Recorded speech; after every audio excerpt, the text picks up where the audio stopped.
Hain 100 gives hosts hope. Warwickshire's title defence hasn't been quite what they'd hoped. After 6 matches, they find themselves mid-table on 73 points, 14 behind today's visitors Lancashire and 32 behind top side Surrey. A win is a must if they're to claw their way back into contention, but the Red Rose have title aspirations of their own. And the piece of a patient start from Sibley and Davis was broken by the latter. Bailey carted for 6 by his former teammate in just the 7th over. But Bailey got his own back. Davis tried to do it again, and this time skewered the catch to Bohannon. Yates was unable to get off the mark. Balderson's delivery caught the inside edge, and the stumps were rattled. Sibley took them past 50 with a punch down the grounds to the ropes, but even he couldn't arrest the slide. Another for Balderson, the opener, caught by Villas for 28. Hain and Rhodes started to piece together a recovery, denying Lancashire any more morning session wickets and guiding the score up towards 3 figures. They wandered in for lunch at 83 for 3, the first session Lancashire's, the Bears with work to do after the break. It was a situation that Rhodes and Hain seemed to thrive in. The duo ticked their way past 100 as Lancashire's wicket-taking touch abandoned them early in the session. With the 4 flicked off the toes of Hain, they put on 50 for the 4th wicket and were going from strength to strength.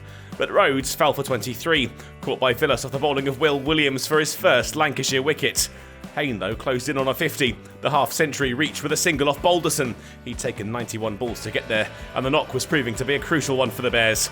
Matt Lamb wasn't able to get going like Hain, and it was his namesake who saw the back of him. One Lamb disappointed, Danny jubilant as the stumps were knocked back. Burgess replaced him and looked to have found his feet a bit quicker than his departed colleague, sticking with Hain all the way through to tea. The score, 182 for 5, the partnership already up to 40. A loose Matt Parkinson delivery was pounced upon by Hain after the break, 4 more added, the partnership worth 50. And Burgess took Warwickshire to their first bonus point when he worked Parkinson off the legs for 1. Parkinson saw the back of Burgess though. The expansive drive sent straight into the hands of Croft, the keeper, out for 41. Hain was the prize wicket, but Lancashire was struggling to create opportunities, and the number 4 capitalised. A flurry of boundaries saw him closing on 3 figures. 2 in 2 off Parkinson took him to his 100, scored off 190 balls. Briggs couldn't stay with him. The score 248 when he was trapped in front for Lamb's 2nd wicket.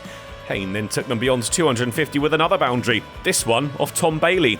But another wicket tumbled, Brooks out caught by Jones at 2nd slip, another for Williams on debut, and Warwickshire's innings was heading for its conclusion with the close of play just around the corner. Norwell added 10 before he was bowled by Lamb with 300 just 8 more away, the Bears down to their last wicket. And they wouldn't add any more runs. Hain was the last to fall as he edged Balderson into the hands of Jones for a brilliant 130, his side 292 all out.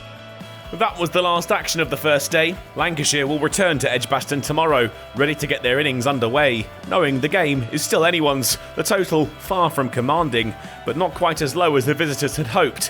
Hain, the host's hero.